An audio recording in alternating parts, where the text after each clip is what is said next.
is Mario Alfaro, Legislative Liaison from el Centro Hispano. We are a Latino-based non-profit organization that advocates for equity and inclusion and works to strengthen the Hispanic, Latino, Latinx community in the Triangle area. Buenos días, bienvenidos. Gracias por acompañarnos. Mi nombre es Mario Alfaro, enlace legislativo del Centro Hispano.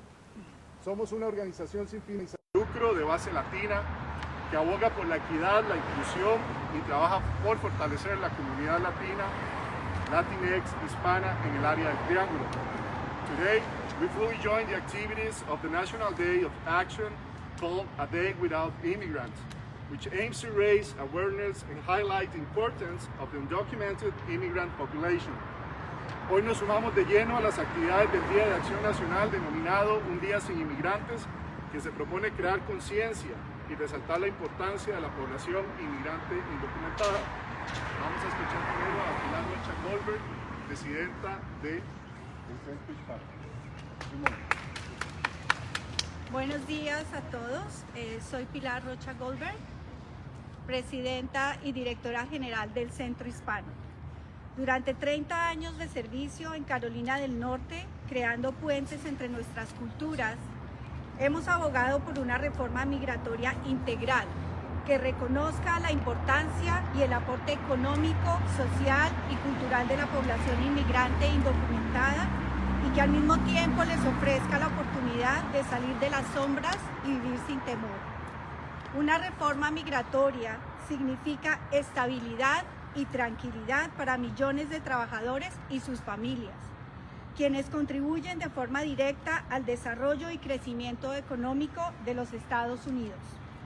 Hoy ratificamos nuestro compromiso de trabajar y luchar al lado de la población inmigrante indocumentada, de canalizar sus demandas y necesidades, de exigir un trato humano y ético frente al sistema político-administrativo y de administración de justicia. Estados Unidos requiere y merece un sistema migratorio con rostro humano, habilitante de oportunidades y que proteja a los trabajadores. Apoyar e impulsar una reforma migratoria es la respuesta correcta. El Centro Hispano es una organización sin afiliación política o partidista. No vemos colores ni reparamos en banderas. Nuestras puertas están abiertas a las ideas y a quienes quieran trabajar de forma desinteresada y honesta por el bienestar y la participación de la comunidad inmigrante. Trabajaremos al lado de quienes impulsen de manera transparente los cambios que el sistema necesita y los instrumentos legales que garanticen el desarrollo integral de nuestras comunidades. Creemos que el valor y la dignidad de las personas deben siempre, sin excepción, estar en el centro de las políticas y el servicio público. Quienes viven con temor no pueden participar de forma activa ni ser agentes de cambio en sus comunidades. Por eso, abogamos por una reforma migratoria que genere oportunidades y que reconozca y potencie las capacidades de las personas inmigrantes indocumentadas.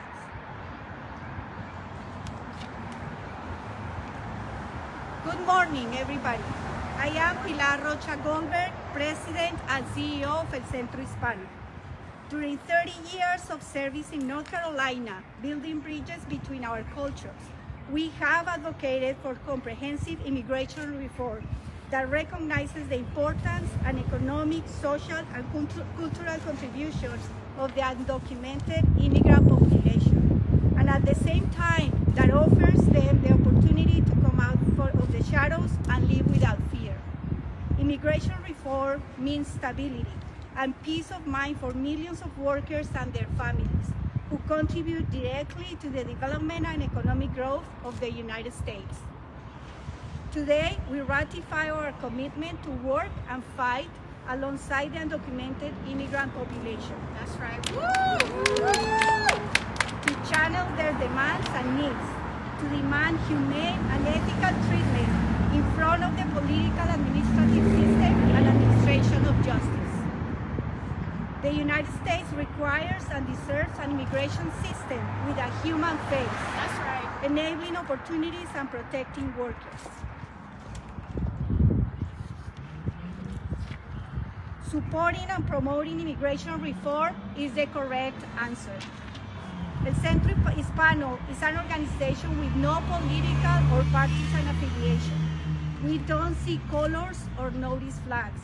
Our doors are open to ideas and to those who want to work selflessly and honestly for the welfare and participation of the immigrant community. We will work side by side with those who transparently promote the changes that the system needs and the legal instruments that guarantee the comprehensive development of our communities. We believe that the value and dignity of people must always, without exception, be at the center of policies and public service. That's right. Woo! Those living in fear cannot actively participate and be agents of change in their communities. That is why we advocate for an immigration reform that creates opportunities and recognizes and enhances the capacities of undocumented immigrants. Thank you. Thank you, Pilar. As part of El Colectivo NSC, we are participating today in the National March in Washington, D.C.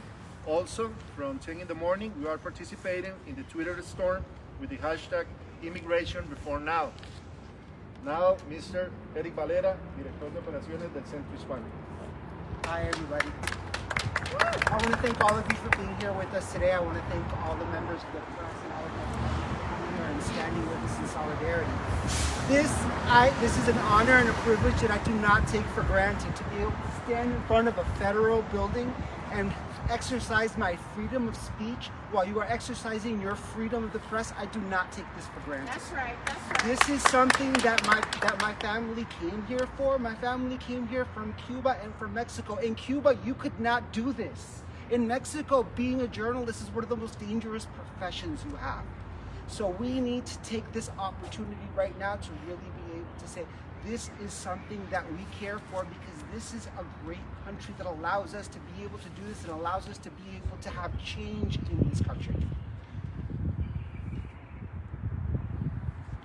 This is a place where you're able to do things that you might not be able to do in other places.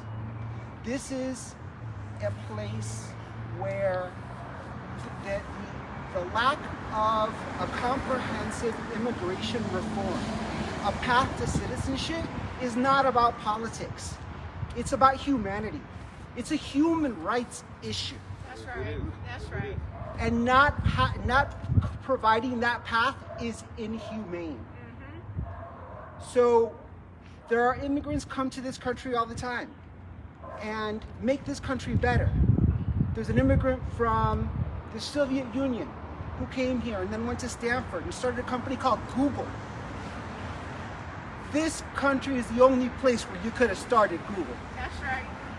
There was the son of a Syrian immigrant who started a company named Apple. This is the only country where you could have started Apple. That's right. So I'm calling on our neighbors, Apple and Google, who are coming here, to stand with us and all of their employees to say, be on the right side of history. That's right. Come on. This is the right side of history, and the record will reflect that your companies are doing the right thing by standing with us in this moment right now. There are more than 11 million people who are looking for a path to citizenship. Any one of them could be the next Sergey Brin, Steve Jobs, or Elon Musk. Let's let that happen. Thank you. Thank you, Eric. El Centro Hispano, el Pueblo y otras organizaciones que forman parte del colectivo demandan la aprobación de una reforma migratoria integral, justa, con rostro humano. The Hispanic Center, el Pueblo, el colectivo en sí, demands the approval of a comprehensive, fair immigration reform with a human face for the undocumented immigrant population that lives and works in the United States. Anna Blackburn, representante de North Carolina's Poor People Campaign. Buenos dias. Thank you. I'm Ana Rasta Blackburn. It is an honor to be here with our coalition partners and our Latino and immigrant community.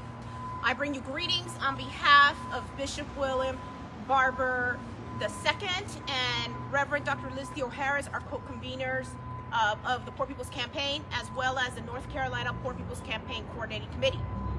Our campaign states, We demand a clear and just immigration system that strengthens our democracy through the broad participation of everyone in this country.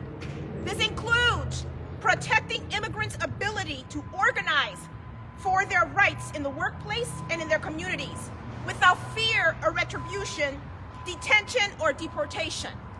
So one of the things that we do in our campaign always is take action. We're not just going to stand here and do speech.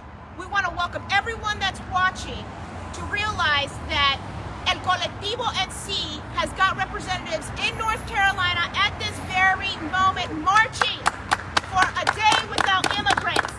So I want you all to join and say to them, thank you, we love you. Thank you, we love you for ensuring that the faces and the voices are front and center. So another thing we want you to do, especially those at home watching, is take out your cell phones. And in support and in engaging and taking action, hashtag we are home, hashtag immigration reform now, hashtag one day without immigrants. And do hashtag un día sin inmigrantes y hashtag un día sin inmigrantes NC. One of the things we must realize is that in this nation, facts must matter, because the facts will lead you to the truth. And here's the truth. Pew Research Center showed about 2/3 of Americans favor immigration because immigrants work hard. Now, we didn't need a survey to tell us that immigrants work hard. We know that. And we see that on a daily basis across this nation and in our state. But it is a sad state in America when you need a survey to show the so-called citizens in this nation how hard the immigrants work and the ability to build this nation. Another survey from Gallup in spring of 2020 said, respondents told the firm immigration should increase and not the other way around. In fact, close to 80% of respondents said, of course it is. This nation cannot thrive without the immigrant community. The new American economy tells us that entrepreneurship is the main driving job workforce in the United States. Immigrants play an important role in this founding businesses at far higher rates than the U.S. population overall. So today, millions of Americans working are employed by immigrant-founded and immigrant-owned companies in North Carolina. And here in North Carolina, we have a total of 62,178 entrepreneurship by immigrants, and a total business income of $1.6 billion growing in this state. And lest we forget, the immigrant community pays into taxes $7.7 billion. At least we must remember that immigrants also pay Social Security and won't see a penny of that. So you see, facts matter, because facts lead you to the truth, and these stats are undisputable. So the false narrative that this nation portrays about immigrants siphoning resources and immigrants taking jobs is a flat-out lie. It is time to provide a pathway for citizenship for the 11 million, and we are not asking, we are demanding. Yes. When I'm asked why is it important for a path to citizenship now, first of all, the stats tell you this nation can't thrive without immigrants. We see that the growth in economics comes from immigrant community. And secondly, because morally, the United States does not have a moral platform to stand on. They are occupying stolen land with blood on their hands, were taken from the first people and First Nation. This land does not belong to the citizens, so-called, in the United States. As an Afro-Latina woman, a woman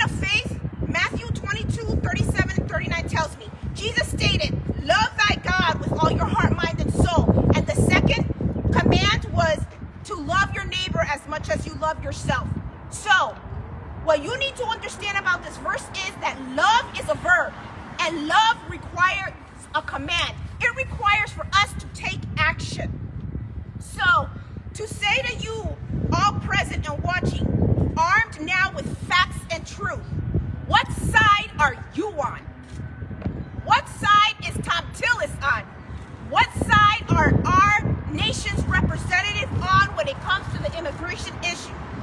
See, once you're presented with the facts and the truth, the next conscious choice you make will determine what kind of future you want to see and where you stand morally. So like we say in the Poor People's Campaign, someone has been hurting our people and we won't be silent anymore. Thank you. Thank you, opinion leaders, social leaders, human rights and civil rights activists for joining us this morning. Right now, Edgar Vergara, pastor of the United Methodist Church in North Carolina.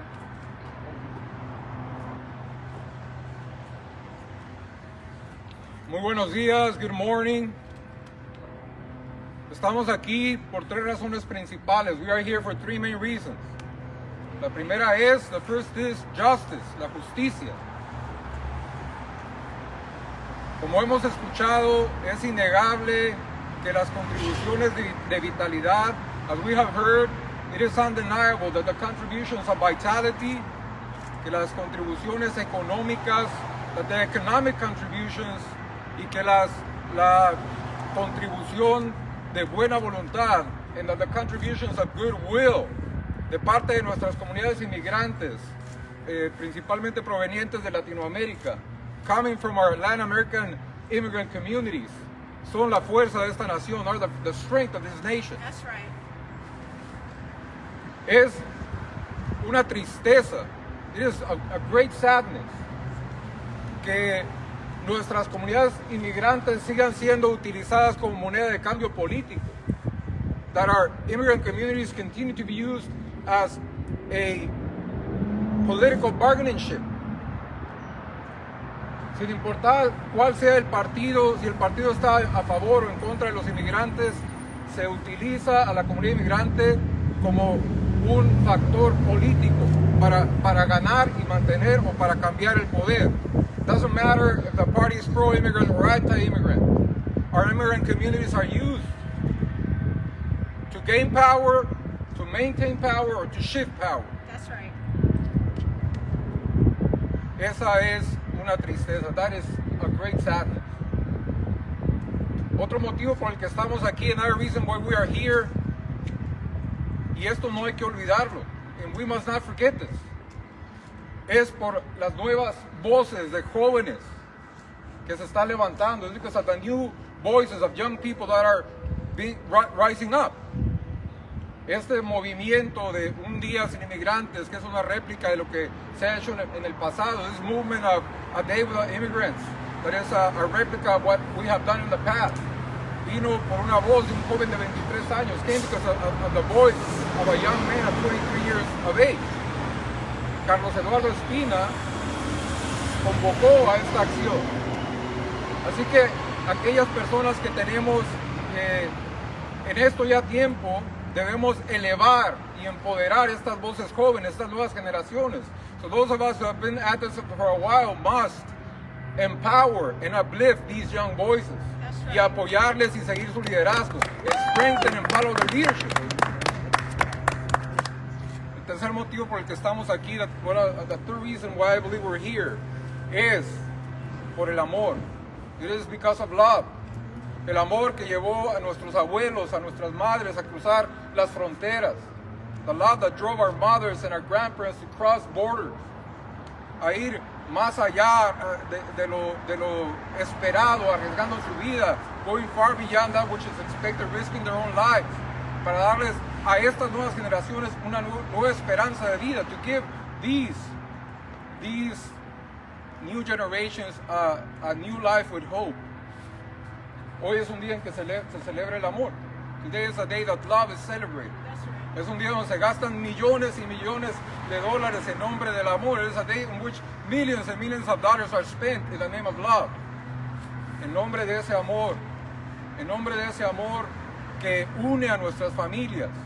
Yo hago un llamado, in the name of that love that unites our families, I make a call, un llamado a la unidad, a call to unity, right? Si nuestras comunidades hispano-latinas, si nuestras organizaciones hispano-latinas, si nuestras comunidades y organizaciones afroamericanas, if our communities and organizations that are Hispanic, Latino, Latina, Latinx, if our communities and organizations that are African American no están unidas, are not united, se va a seguir repitiendo la historia de injusticia. The story and history of injustice will repeat itself. Qué bonito es ver aquí el Centro Hispano, el pueblo, el Centro para la Paz de Carolina del Norte, la campaña para la gente pobre de Carolina del Norte, etcétera, y otras organizaciones como Iglesia de la Semilla. It was wonderful to see representation here from el Centro Hispano, el pueblo, the Carolina Peace Center, the North Carolina Poor People's Campaign, Iglesia de la Semilla, etcétera, and others who are here. Eso es lo que se necesita unidad. That's right. El amor del cual hablan nuestros textos sagrados, the love of which our sacred texts speak, es un amor sacrificial, es a sacrificial love. Es el amor que ha impulsado a tantos profetas alrededor del mundo a efectuar cambios duraderos en la sociedad.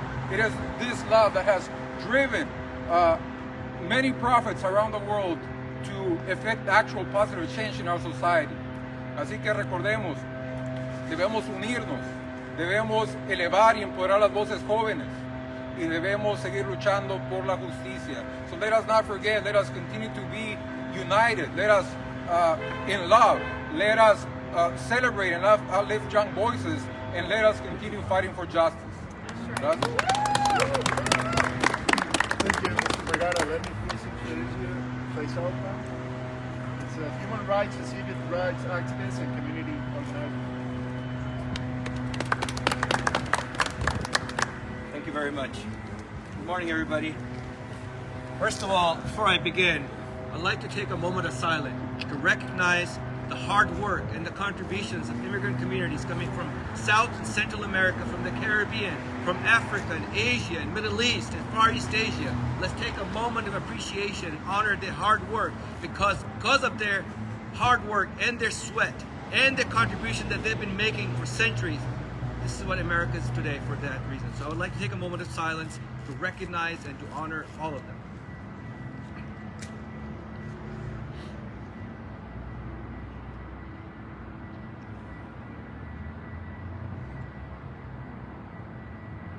Thank you very much. I got a message for Senator Tillis, Senator Burr, Republicans and Democrats, and all the way to the White House. This country is built on the backbones of immigrants coming for centuries. We will not be a nation. We will not be a beacon of hope. We will not be a superpower if it wasn't for the hard work of our ancestors coming from South and Central America, from Asia, from Africa for centuries. We need to start appreciating them, and it's time that we start extending our love and respect to these immigrant communities who are being marginalized and targeted and are used as token for political gains. I got a message for Democrats and Republicans. Yes. Our votes are not for sale, so you can be in the office. We will not vote for empty slogans and empty promises anymore. I don't care what aisle you belong to. If you don't impact the policies to make life better, you're gonna be voted out. We promise you. And for those who are uncomfortable with our ethnicity, the identity, we got news for you. This land is changing. The Democrats is changing. Give another 30 years, and we're going to become a powerful force, economically, democratically, innovation, and politics. I want to talk about our policies, and American policy, because it's the policies that really are impacting our communities. That's right. And until we don't talk about the real stuff that is causing tremendous harm in countries like in Central America and South America and Middle East and Africa, we really can't change anything.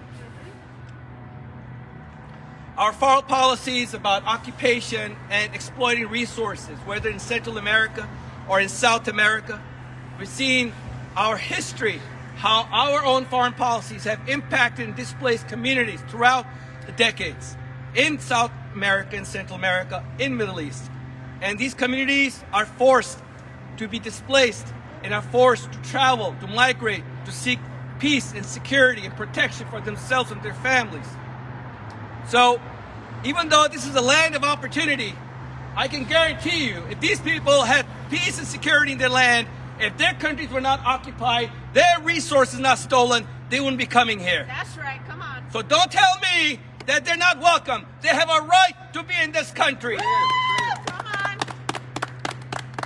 I was appalled and heartbroken and disgusted a few months ago when how the Haitian migrants, refugees were treated at the border of the United States. Shame on it. Shame. And I'm also disappointed with the Biden administration that have not taken necessary steps to hold those people accountable who are creating those inhumane policies in our country. I mean, these people were trying to cross the river to come to this country to seek asylum. This is their legal right. This is the international law the United States has signed on. That's right.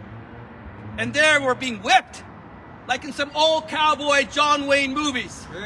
Disgusting and inhumane. That's right. It appears that many asylum seekers from Mexico, including Haitians, took heed to President Biden's promises during presidential elections to restore the asylum system.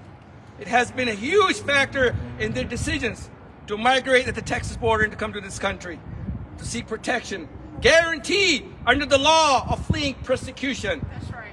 On these migrants, refugees are seeking protection, safety for running from prosecutions, oppressive policies, from harm. These women with children who are walking for miles and hundreds of miles to come to this country because they're subject to sexual exploitation and prostitution.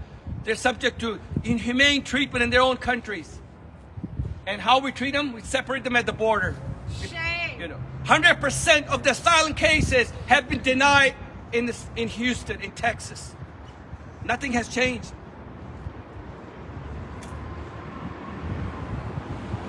Both international and U.S. law recognize the basic human rights to seek asylum. The U.S. has ratified 2 treaties in the 1967 Protocol relating to the status of refugees and 1984 Convention Against Torture, which prohibit the United States from returning people to countries where they risk persecution or torture. As a practical matter, this means that people must be able to request asylum at the U.S. border or within U.S. territory so that they have the opportunity to prove whether or not they fit within the category of persons legally protected from forced return. As I mentioned earlier, Houston, Texas is known as a welcoming city of the immigrants, but that's not really the case. Let's talk about facts. We're talking about facts. Let's talk about facts today. Houston immigration courts have denied, like I said earlier, at least over 90% of cases from asylum seekers in Houston. According to a Syracuse University study analyzing more than 220,000 asylum decisions made from 2016 to 2021, between 90 to 100% of such cases are denied by the immigration judges in Houston. This is absolutely unacceptable and inhumane. Even for the United States, the entire country, the figure is high. By comparison, immigration court justices nationwide have denied 67.6% of asylum cases. 67.6% of asylum cases. So we love to hear these empty slogans at the podium by these politicians. They want to come out to our communities, ask for their votes, and they take photographs and post these wonderful photos on social media. But when it comes to really supporting the policies, they're not present. That's right. The United States economic prosperity, our strength of our democracy is built, again, like I said, in the backbones of immigrants, fathers and mothers coming to this country, working hard, law-abiding citizens. Law-abiding citizens. Working 2 jobs, 3 jobs, so they can put their kids in college. As my colleagues have mentioned earlier, a lot of these immigrants coming from these countries have been the pioneers in this nation, like Google and Apple, and so many wonderful small family-run businesses that are contributing economically to this country's stability.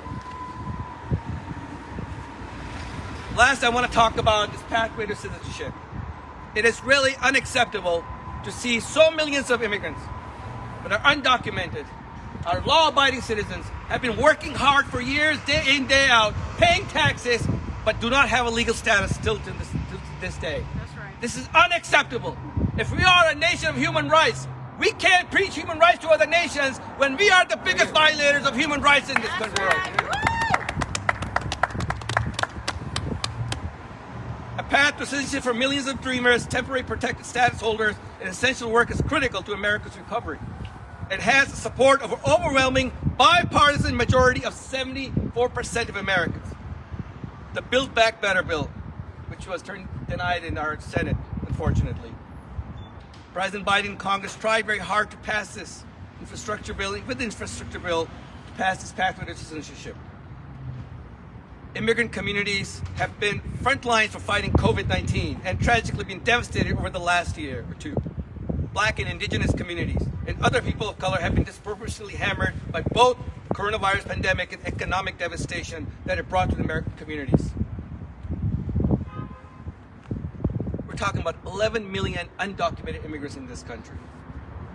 We're talking about hard-working families. We're talking about mothers working 2 jobs and 3 jobs, fathers working 2 and 3 jobs to put their kids to school, provide security. Not only that, to support their families abroad who are also being subject to persecution and economic devastation. And till this day, we hear a lot of empty slogans, empty promises, hollow rhetoric about we're all together, we support communities of immigrants, but when it comes to really passing legislation and policies, there's nothing. There's zero. And since today is Valentine's Day, let's talk about love. Let's talk about real love.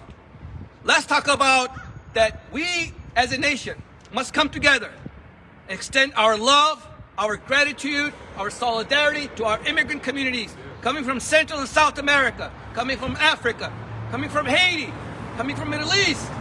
Let's talk about real love. Let's not talk about empty slogans and empty political campaign promises that don't lead us to anywhere.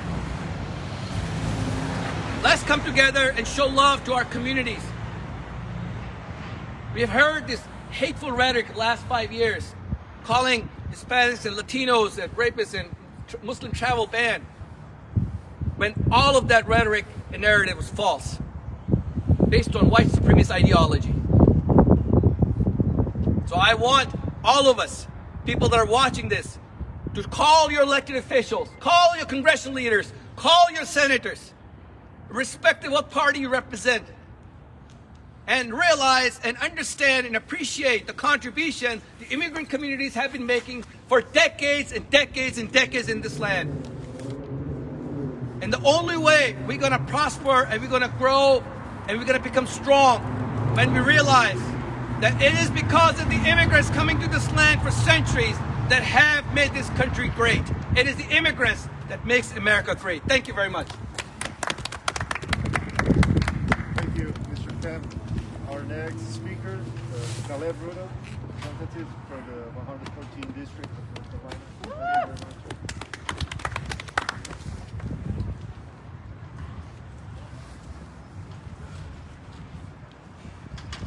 Thank you for the introduction. It's an honor to be here and to support El Colectivo NC and the One Day Without Immigrants Day of Action.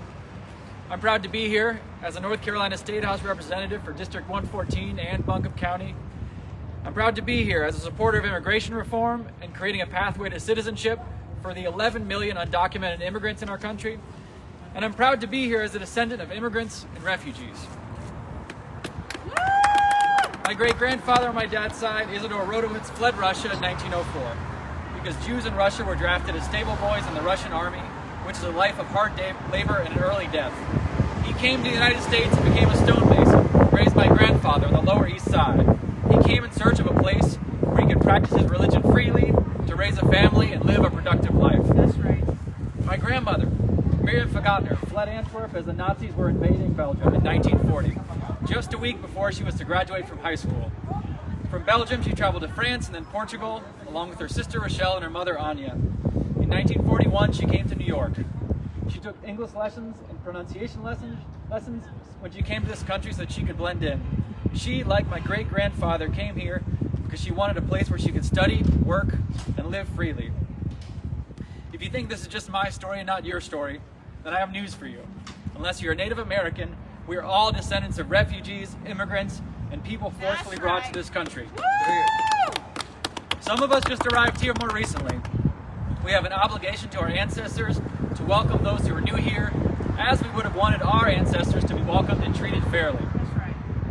The issue is also close to my heart because I've been profoundly influenced by Latin American culture from my time living and working abroad in Costa Rica, Honduras, Argentina, and Mexico. I've developed a love for the culture, cuisine, and dance, and I've seen how that culture has contributed to and enriched American culture.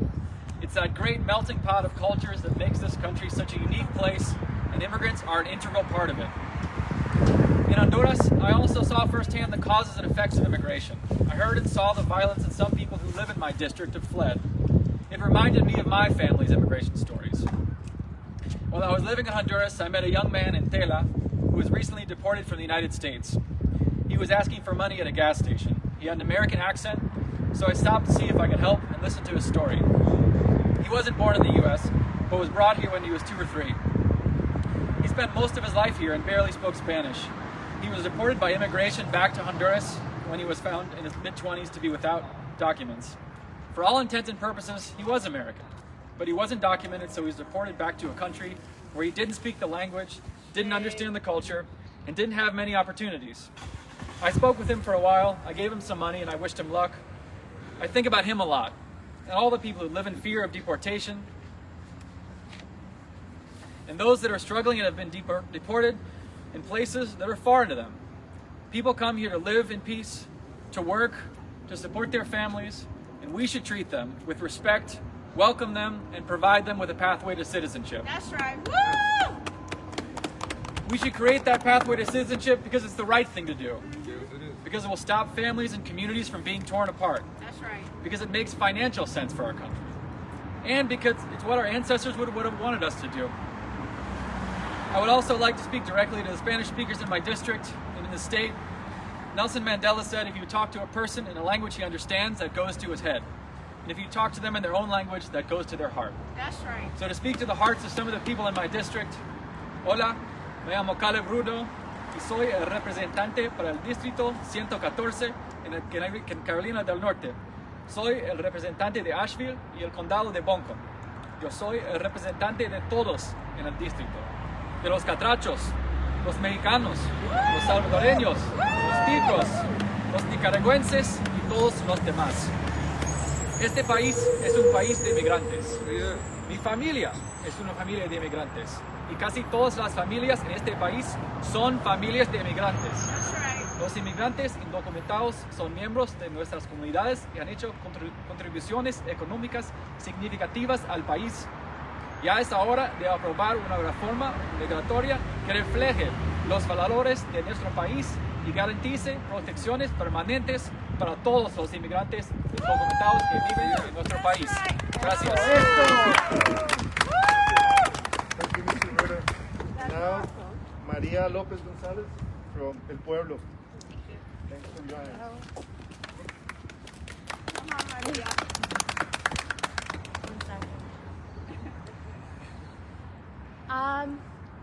I've given so many speeches here in the past several years. So many. Not knowing if I'd have DACA the next day, not knowing if I'd have to drop out of school because I have to pay out-of-state tuition, not knowing if there was going to be an ICE raid at my parents' job, at times screaming, crying, begging for something, right? For Tom Tellis to listen to us. That's right. To do his job, to take care of the people that live here. And over the past 3 years, we've all faced a collective trauma, collective instability, stress, loss of our loved ones, grieving people to COVID. And it's been so hard. And as undocumented people, we've lived that way for decades. Years and years, right? I've been here 21 years. My mom 22, my dad 23. And so you'd think that after these years of COVID, we'd be coming out of it with a little bit more empathy towards each other, with a little bit more courage to fight for each other. That's right. To love each other, knowing that we may not be here tomorrow. That's been Tillis's job for 7 years. Burr's for 17 years. And it's like they don't care about us as human beings. Shame. A lot of the times it's what's the economic benefit of it. And it's so contradictory because there is an economic benefit That's to right. us. That's right. We can't even sell ourselves to capitalism because their xenophobia, their racism is just so deep. What is it, right? It doesn't matter though because El Centro Hispano is going to be here. El Pueblo is That's going to be right. here. Come on. We're all going to be here today, tomorrow, the next day, next week, next month, There you next go. year. And I'll keep giving 20 million more speeches until we get something. That's right. Because it's what we deserve. It's what our people deserve. It's what our community deserves. And if they had an ounce of humanity in them, they would do this. Thank you, Maria. Thanks, all of you. We're going to take questions. If you have any questions, please. In that case, thank you very much. Really appreciate your attention, your time. Have a great day. Woo! And please join us on Twitter, the Twitter Storm